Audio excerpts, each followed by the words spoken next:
You two need to get out of here now, before things get ugly. Derek Stone's voice cut through the quiet murmur of Miller's diner like a knife.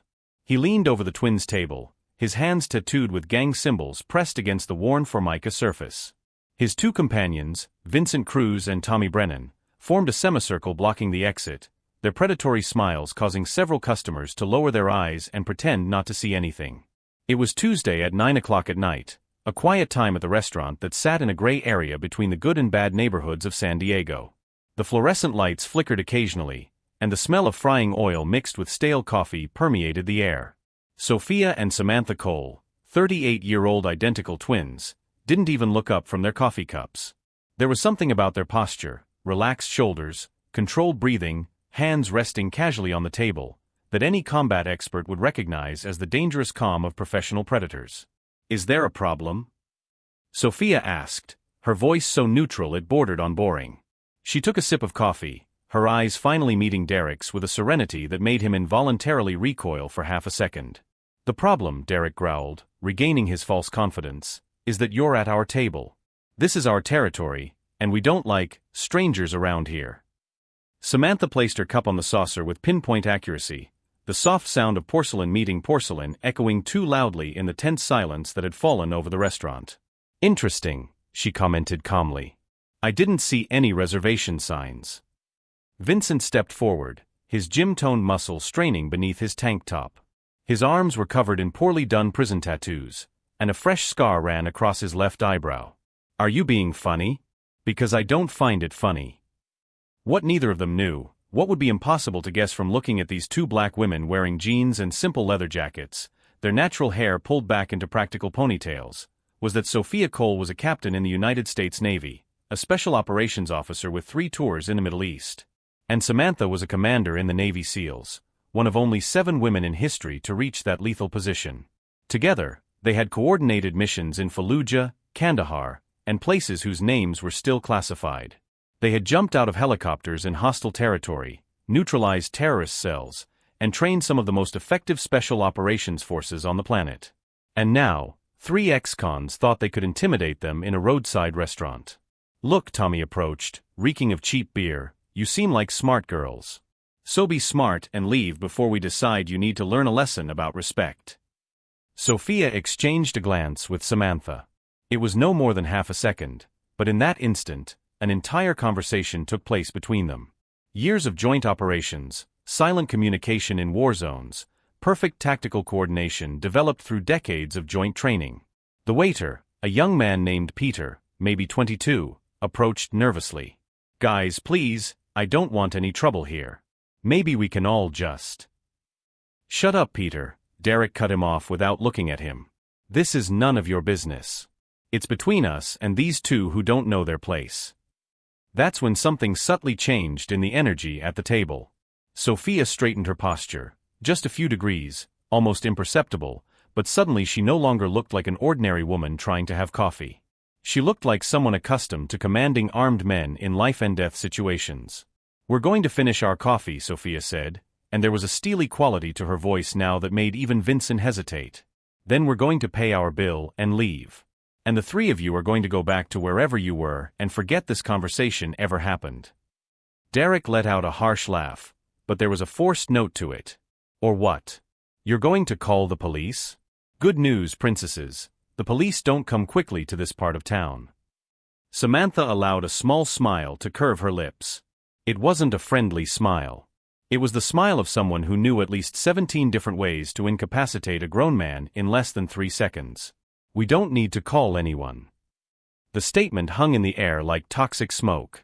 In the kitchen, the restaurant manager, a woman named Ruth, approximately 55 years old, watched through the service window, her cell phone already in her hand.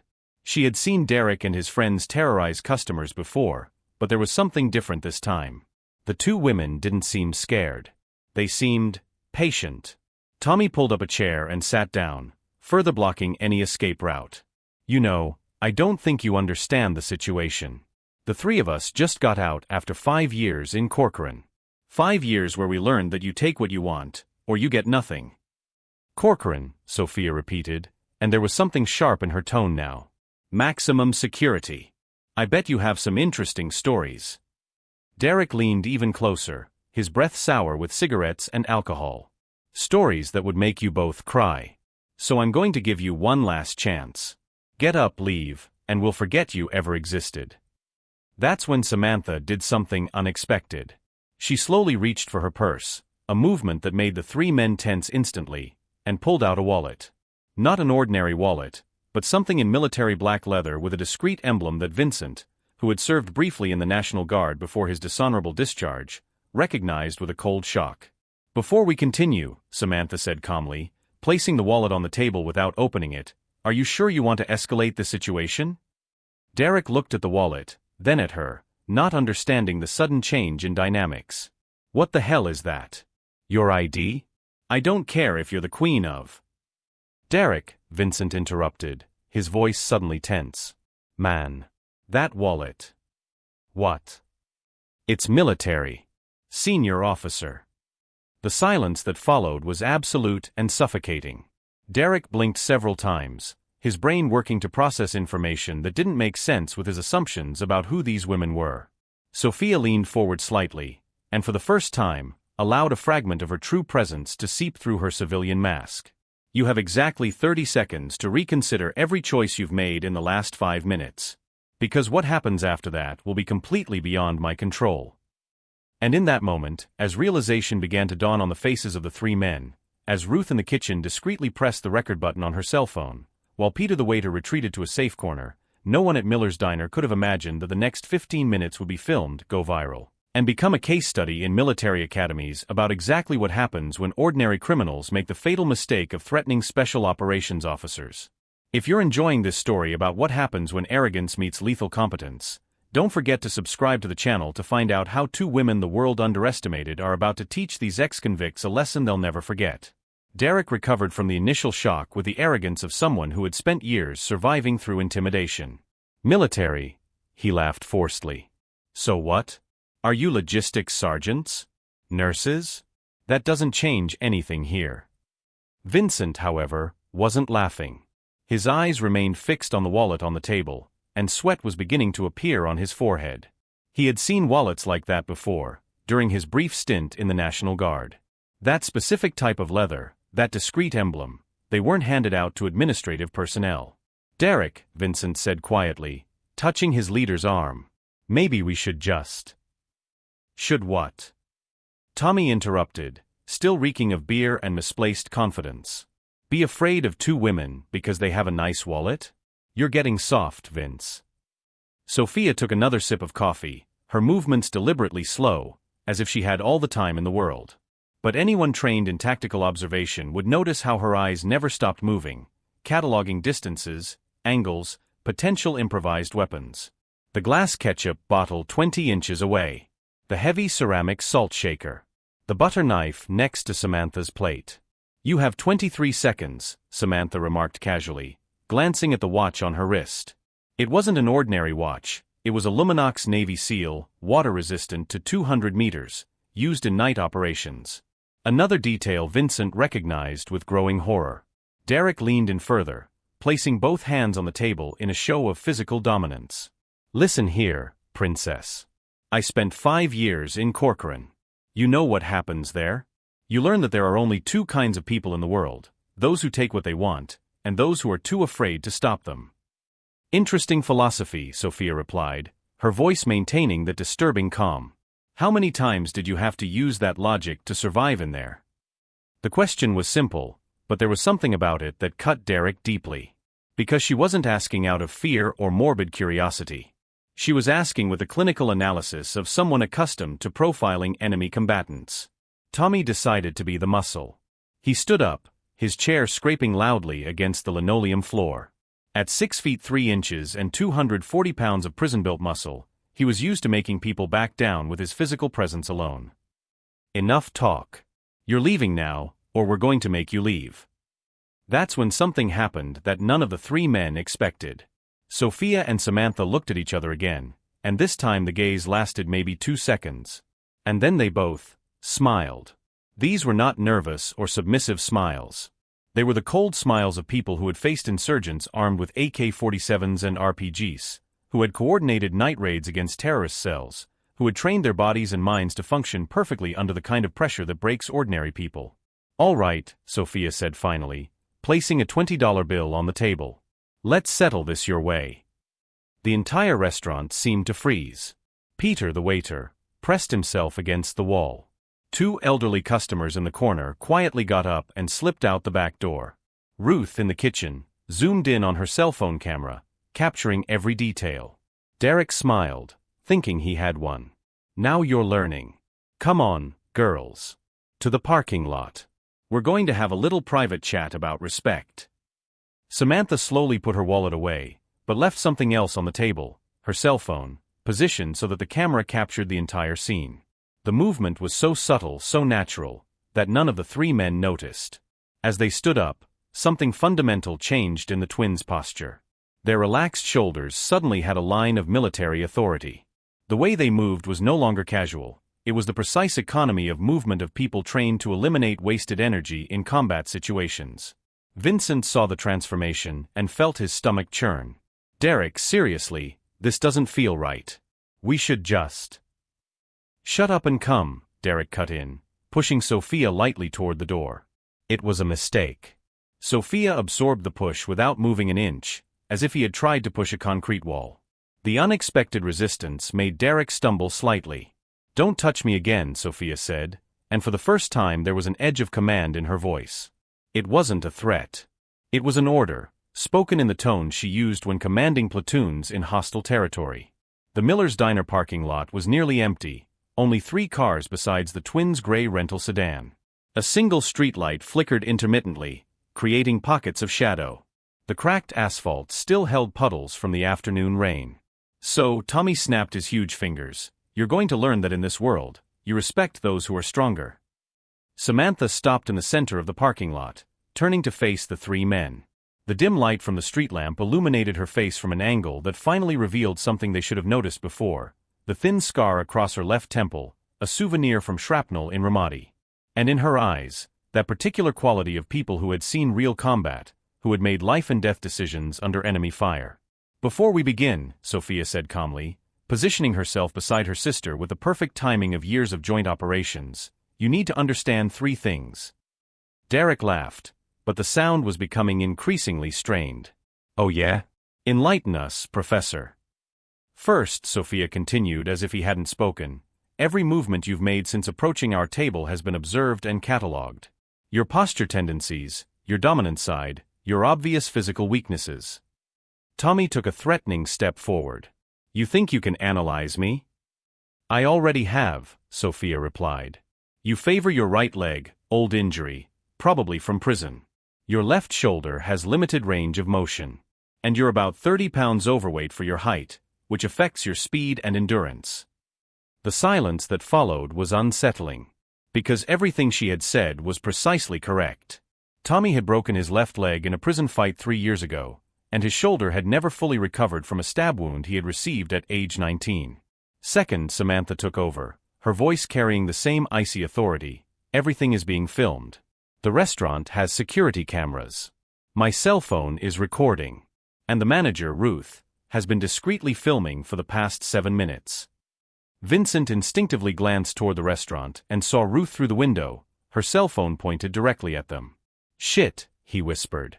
"And third," Sophia concluded, and now there was something dangerously close to amusement in her voice, "you need to understand that you are not the first men to underestimate us. And everyone else who has made that mistake has learned the same painful lesson." Derek felt something shift in the air, as if an invisible storm was brewing. All his prison experience, all his ability to read dangerous situations, suddenly screamed that he had made a catastrophic mistake. But his pride was too strong, his need to dominate too ingrained. "Enough talk," he growled, pulling a knife from his pocket. The 4-inch blade glinted in the dim light of the street lamp. "Now you're going to learn." And it was at that moment, when the blade appeared, that something fundamental changed in the eyes of Sophia and Samantha Cole.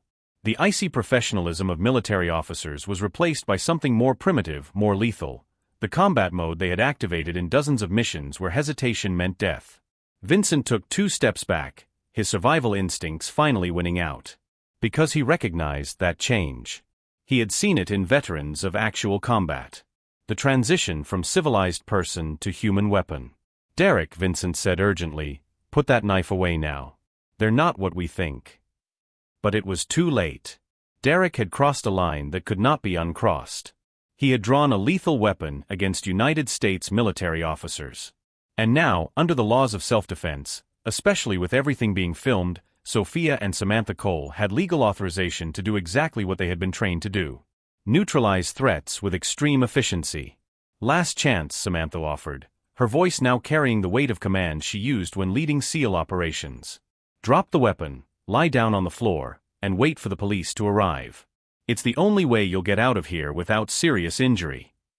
Tommy laughed nervously. 2 women against 3 men? And one of us is armed? You're delusional. Sophia and Samantha took their positions, and any hand-to-hand combat expert would instantly recognize the formation. Perfect mutual cover. Calculated angles. Optimal distance. Years of Krav Maga, Brazilian Jiu-Jitsu, and military combat training condensed into posture and breathing. Derek lunged with a knife, and what happened in the next 3 seconds would be debated in military academies and self-defense schools for years. Because the move Sophia executed, disarming Derek, breaking 2 of his fingers, and bringing him to his knees in an arm lock, took exactly 1.7 seconds and was executed with the clinical precision of someone who had practiced that technique thousands of times. The knife fell to the asphalt with a metallic clang that echoed across the empty parking lot. And Derek, the intimidating leader, was on his knees, screaming in pain as Sophia held his arm in a position where 1 more inch would result in permanent dislocation of his shoulder. Tommy and Vincent froze, their brains unable to process what they had just witnessed. The woman they had thought would be an easy victim was now in complete control, and the speed with which she had moved defied comprehension. The police have already been called, Ruth shouted from the restaurant door. They'll be here in 5 minutes. Samantha picked up the knife from the floor with a tissue, preserving evidence. Then she looked at Tommy and Vincent with a completely neutral expression. You 2 have a choice. Sit on the floor with your hands behind your heads, or find out firsthand why SEAL training has a 75% dropout rate. Vincent sat down immediately.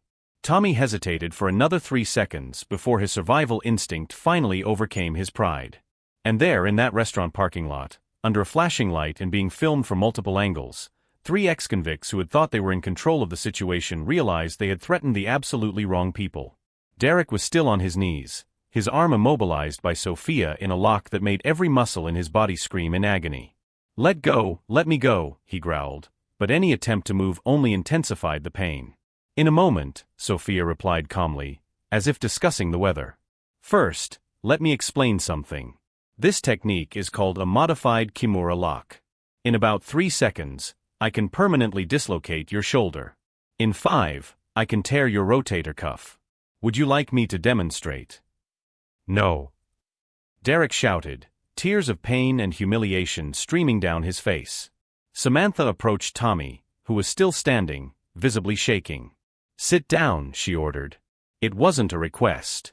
It was the kind of command she gave SEAL recruits during Hell Week, loaded with absolute authority. Tommy obeyed immediately, his legs giving way as if they had lost all strength. Vincent remained seated, his hands behind his head, eyes fixed on the floor.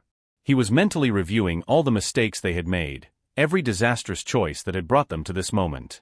Do you know what's interesting about elite military training? Samantha asked, walking calmly around the 3 men like a shark circling its prey. It's not just about physical strength. It's about control. About knowing exactly how much force to use in each situation.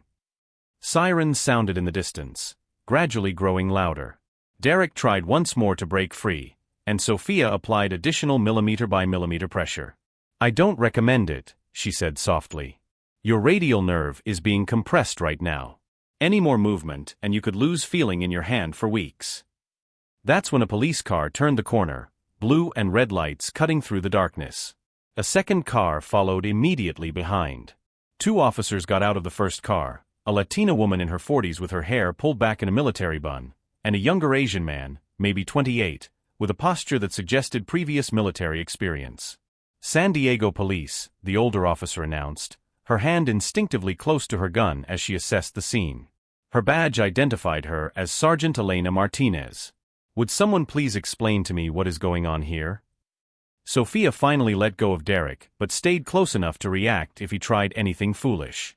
Derek collapsed completely onto the asphalt, clutching his sore arm. "Sergeant Martinez," Samantha said, her voice carrying professional respect from officer to officer. "I am Commander Samantha Cole, Navy SEALs. This is my sister, Captain Sophia Cole, United States Navy. These 3 individuals harassed us inside the restaurant, followed us to the parking lot, and that one there," she pointed to Derek, pulled out a knife and tried to assault us.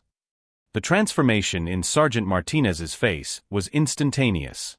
Her eyes widened slightly, and her posture changed from cautious to deeply respectful. "Commander. Captain." She looked at her partner.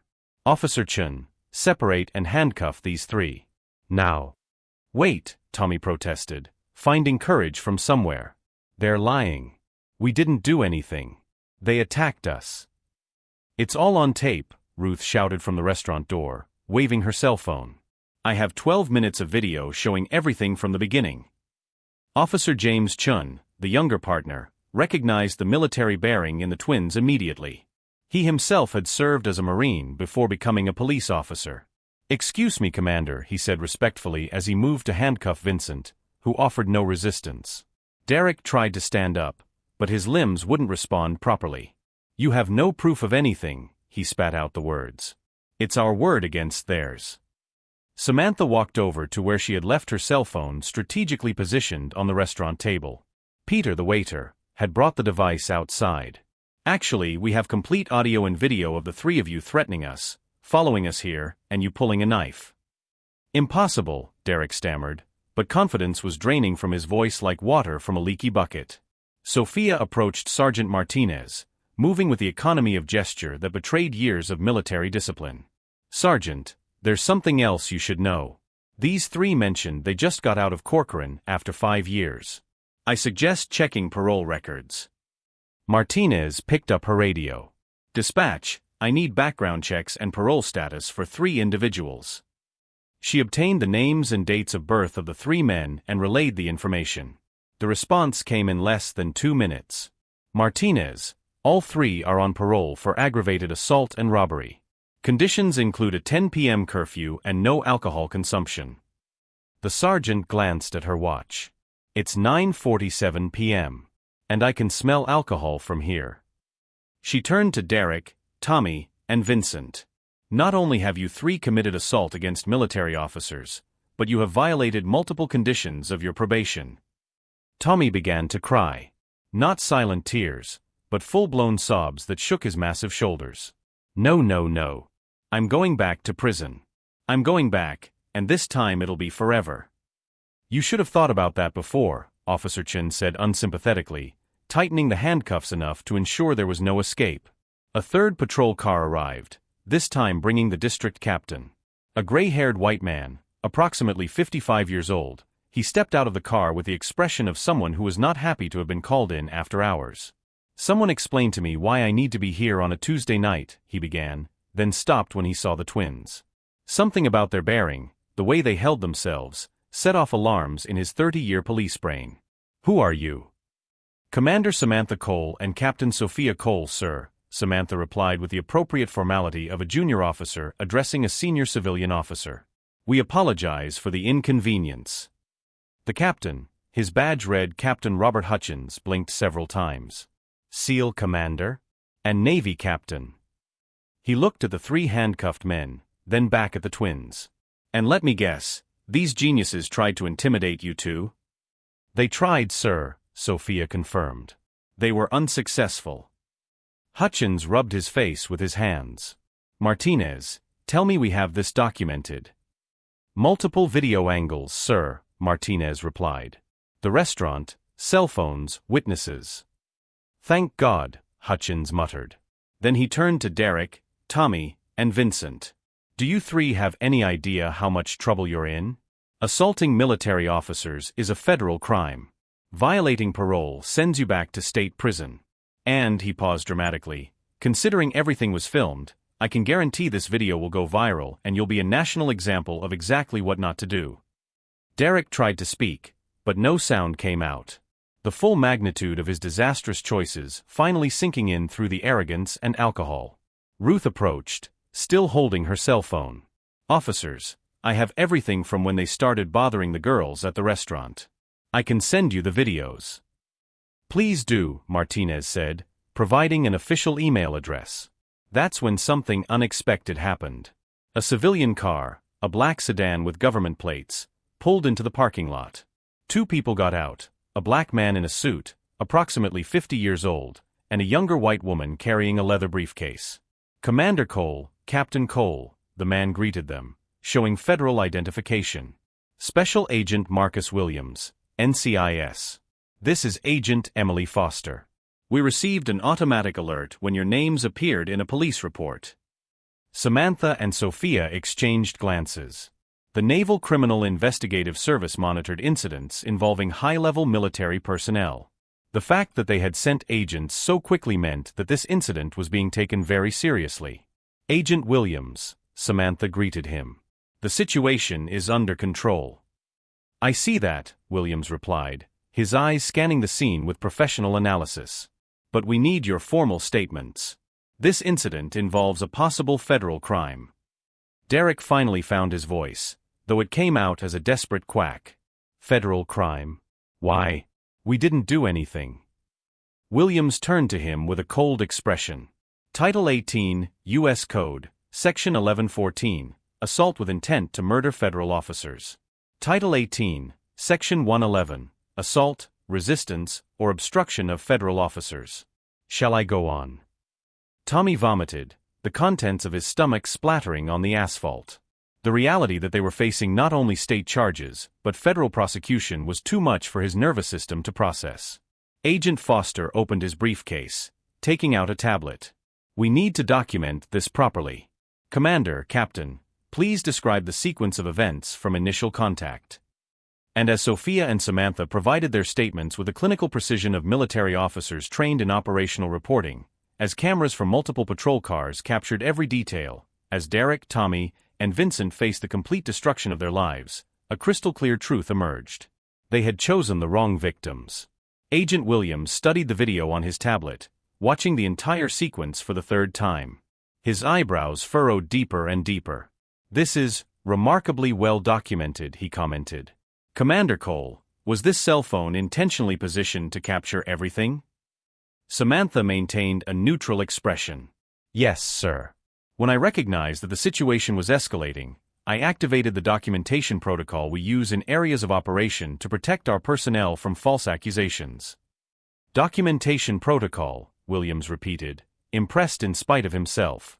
"You applied theater of war procedures to a civilian confrontation." "With all due respect, Agent Williams," Sophia interjected, "when three men with a history of violence cornered us and one drew a knife, it became a theater of war situation." Captain Hutchins was on the phone, his voice growing progressively more tense. "Yes, sir. I confirm, SEAL Commander and Navy Captain." "Yes, sir, it's all documented." "I understand, sir." He hung up and turned to the group. "The police chief is coming in person. And apparently the press has already been alerted." Derek, still handcuffed and sitting on the curb, raised his head abruptly. "The press? No, you can't. My parole officer will." "Your probation officer has already been notified," Martinez interrupted, checking his own cell phone. "And according to this email I just received, you are being formally revoked. Hearing scheduled for tomorrow at 9 a.m., where you will be remanded into custody." Tommy was now sobbing uncontrollably. Vincent remained silent, his head bowed, apparently in shock. A news van turned the corner, quickly followed by another. Reporters poured out with cameras and microphones, only to be immediately blocked by Officer Chen and other officers who had arrived as backup. "Maintain perimeter," Hutchins ordered. "No one approaches the victims without authorization." "Victims," Derek spat bitterly. "They're not victims of anything. Look at me. My arm is destroyed." Agent Foster approached him, her voice clinically cold. "Your arm was immobilized using minimal force necessary after you drew a lethal weapon. Captain Cole could have killed you. She could have broken your neck in 2 seconds. Instead, she used precise control to neutralize the threat without causing permanent damage. You should be grateful for her military training, not complaining. That's when something unexpected happened. A luxury car, a black Mercedes, pulled up at the edge of the police perimeter. A black woman got out, approximately 60 years old, wearing an impeccable business suit despite the hour. She marched directly up to the police officers, showing her identification. Federal Judge Angela Richardson, she announced with an authority that made even Captain Hutchins straighten up. Someone explain to me what's going on here. Hutchins swallowed hard. Your Honor, we didn't expect. Of course, Richardson cut in. I receive alerts whenever high-ranking military officers are involved in criminal incidents in my jurisdiction. Commander Cole, Captain Cole, I presume. Yes, Your Honor, Samantha and Sophia replied simultaneously, their postures shifting to formal attention. Richardson walked slowly around the scene, her eyes taking in every detail. 3 men on parole harassed 2 military officers, drew a weapon, and now they're complaining about treatment? She stopped in front of Derek. Young man, do you have any idea what a hole you've dug yourself into? Derek couldn't find the words. Let me clarify, Richardson continued, her voice carrying decades of judicial experience. Assault on a federal officer, up to 20 years in federal prison. Possession of a firearm by a felon, add 10 years. Violation of parole, back to complete original state sentence. You're looking at a minimum of 25 years combined. The number fell on Derek like a guillotine. 25 years. He was 34. He would be 59 when he got out, if he survived. His whole life, destroyed by one night of arrogance. Tommy collapsed, his massive body crashing onto the asphalt. Paramedics who had arrived as standard protocol rushed to attend to him. And there's more, Richardson turned to Agent Williams. I assume NCIS will be prosecuting this federally? Yes, Your Honor, Williams confirmed. I've already opened a federal case. These 2 officers are under special protection due to their classified missions. Any assault against them will be treated with the utmost severity. Vincent finally spoke, his voice broken. Classified missions? What? Who are you really? Sophia exchanged glances with Samantha. A silent conversation passed between them, deciding how much to reveal. Finally, Sophia replied. Commander Cole led SEAL operations that resulted in the elimination of 3 high-value terrorist cells in the Middle East. I coordinated intelligence missions that saved approximately 200 American lives in classified operations. The silence that followed was absolute. Even the reporters in the distance seemed to be speechless. And you, Samantha continued, looking at the 3 men, thought you could intimidate us because we are black women in a restaurant. You didn't even consider that maybe, just maybe, we could be something other than your prejudiced assumptions. Derek began to cry, but they weren't tears of physical pain. They were tears of belated understanding that every choice he had made that night had been disastrously wrong. Hutchins' cell phone rang. He answered it, listened for 30 seconds, his face turning pale. I understand. Yes, they'll be ready. He hung up and looked at the twins. Ladies, the restaurant video has been leaked. It already has 500,000 views in 20 minutes. What video? Agent Foster asked. Ruth stepped forward timidly. I posted it on my Facebook for friends only. But I think someone shared it publicly. Williams grabbed his own cell phone, searching. He found it in seconds. The video was circulating with the title, Ex-convicts try to intimidate women in restaurant, didn't know they were elite military officers. The comments rolled in real time. These idiots picked the wrong people. SEAL commandos? They were lucky to be alive. This is satisfying justice on video. Respect our troops. Period. 1 million views now, Williams announced. It's going viral exponentially. Derek groaned. His face was being seen by millions. His name was being shared. His life as an ex-convict trying to start over, already problematic, was being publicly destroyed on a national scale.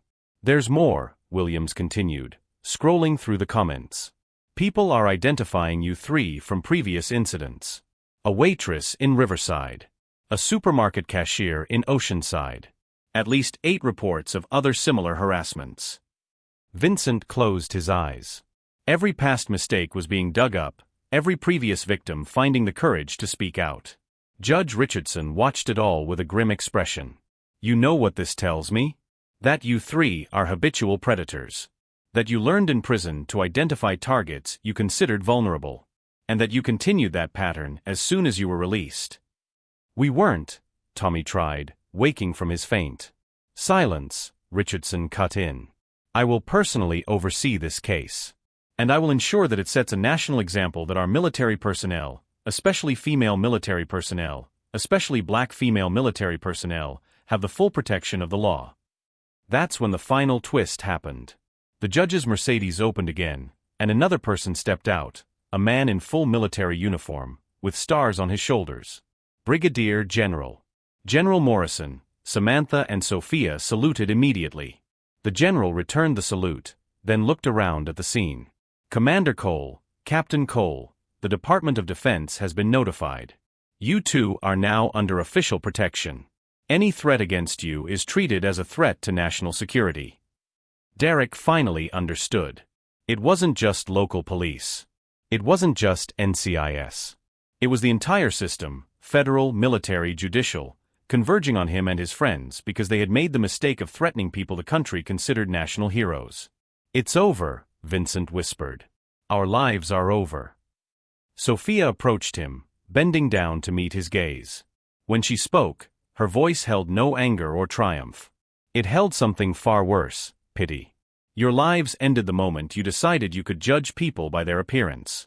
The moment you assumed we were easy targets. We didn't destroy you. You destroyed yourselves. The news cameras captured it all. The handcuffs. The tears. The police cars. And in the center, two black women standing calmly, with dignity, while justice unfolded around them. By dawn, the video would have 15 million views. By noon, it would be national news.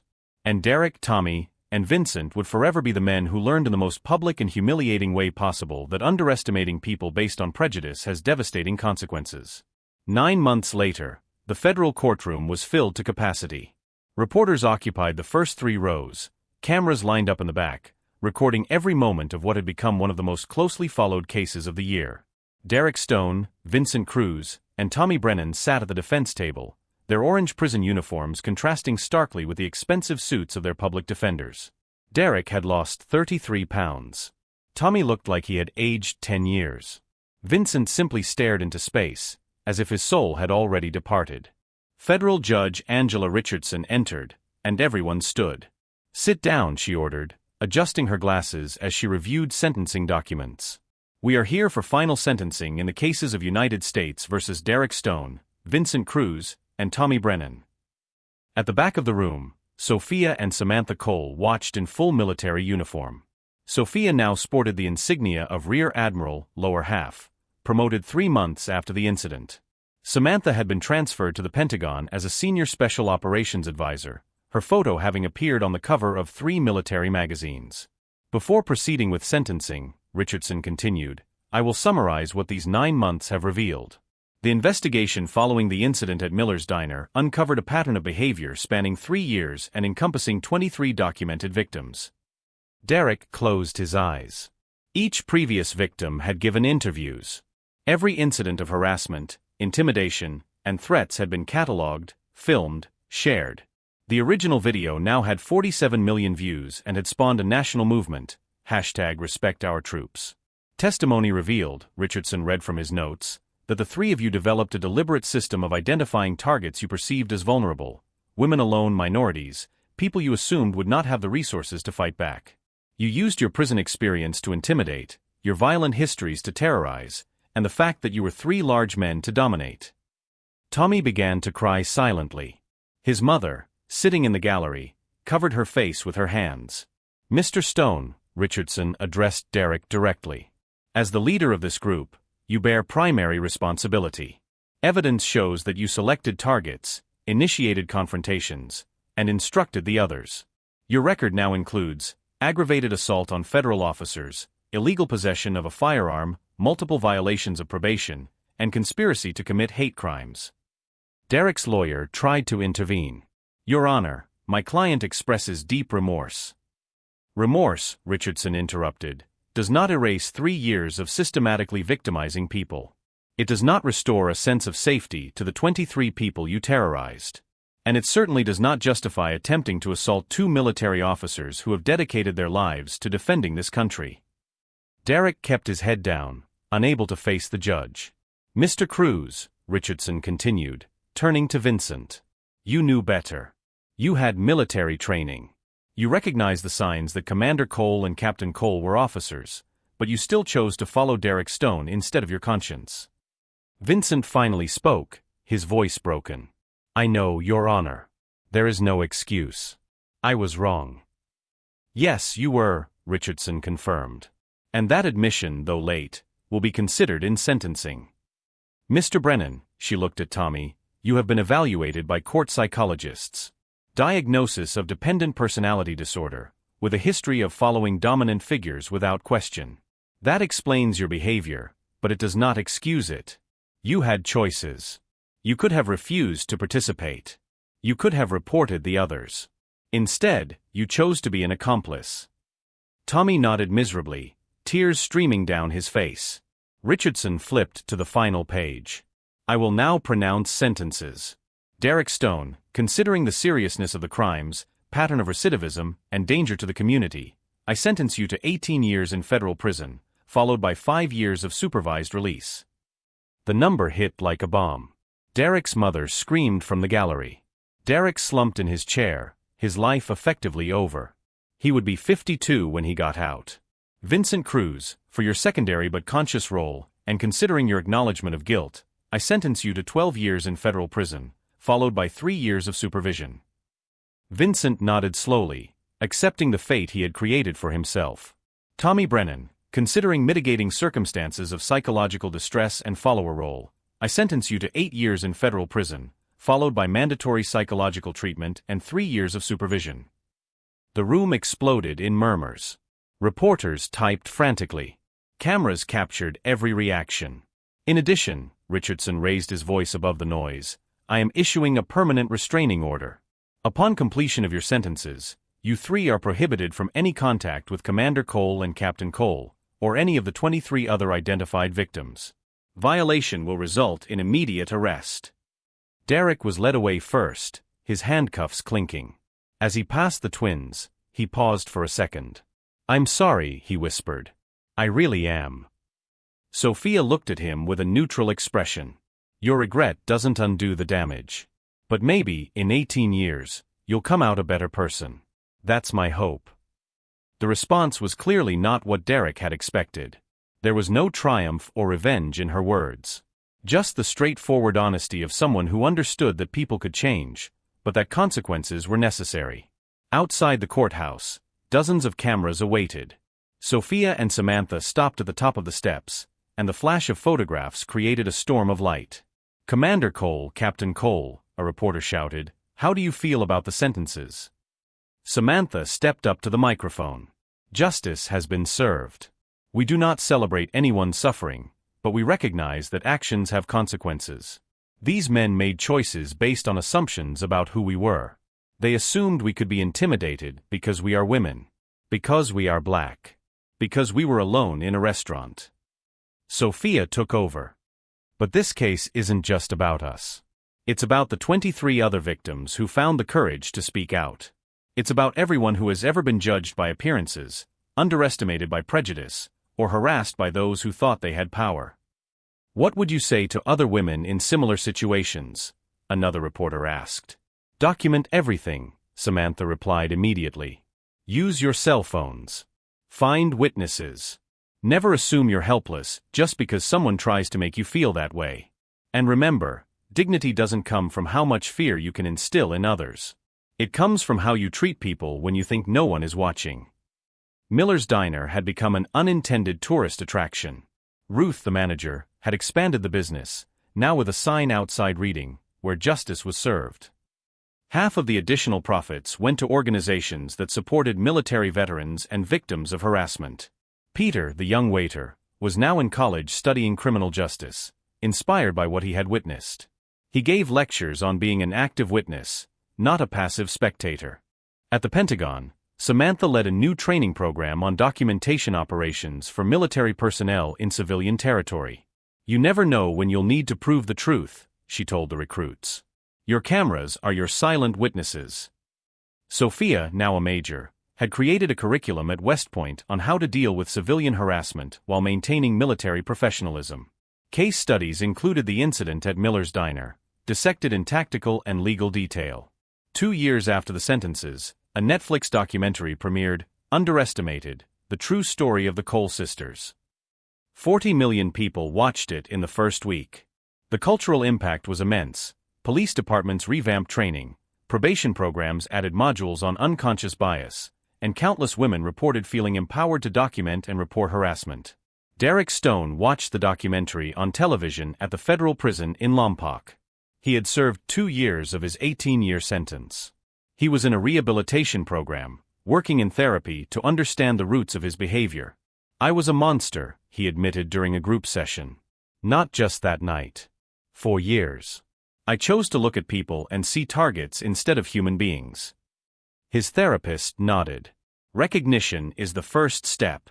What will you do with the next 16 years?" Derek looked at his hands, the same hands that had pushed Sophia, that had held that knife. "I'm going to become the person those women hoped I could be. Not because it will reduce my sentence, but because I owe it to every person I harassed." Vincent Cruz, in a different prison, had started a mentoring program for at-risk youth. He used his own story as a warning. "I thought prison had taught me to be strong," he told the teenagers. "But it only taught me to be cruel. Real strength is what those officers showed: control under pressure, dignity under threat, justice without revenge." Tommy Brennan was in intensive psychological treatment, working on his tendency to follow destructive leaders. "I always found it easier to let others decide," he admitted. "But in the end, I made the choices. I followed them. And 23 people suffered for it." While the 3 men served their sentences, trying to rebuild something of their shattered lives, Sophia and Samantha Cole continued to serve their country. Not with bitterness or anger over what they had faced, but with the same unshakable dignity they had shown that night in the parking lot. 5 years after the incident, at a ceremony at the White House, both received the Distinguished Service Medal, not for their classified missions abroad, but for their impact on domestic cultural change.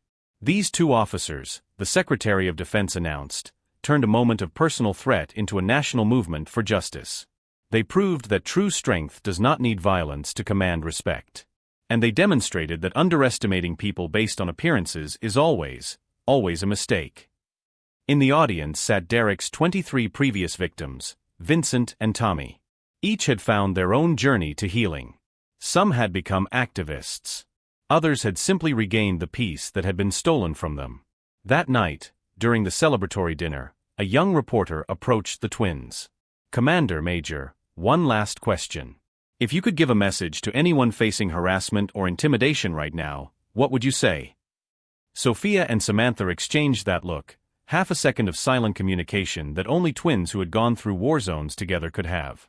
Then Samantha replied, her voice carrying the weight of lived experience. "We would say this: your value is not determined by those who try to diminish it. Your strength does not disappear because someone tries to intimidate you. And you are never ever as helpless as bullies want you to believe." Sophia concluded, "Those men tried to make us feel small, powerless. They failed because we knew something they didn't, that true dignity cannot be taken away. It can only be surrendered. And we simply refused to surrender it." The lesson echoed far beyond that room, far beyond that moment. Derek, Vincent, and Tommy learned in the most painful way possible that arrogance always comes at a price. That underestimating people based on prejudice leads to devastating consequences. And that in the end, those who try to build power through intimidation always lose to those who build strength through character. The best revenge was never to destroy enemies. It was to live so well, with such dignity and purpose, that their lives became examples of what those who attacked them could never achieve. If this story of justice, dignity, and the real cost of prejudice touched your heart, subscribe to the channel for more stories that show that true strength does not come from muscles or numbers, but from unshakable character and the refusal to allow others to define who you are.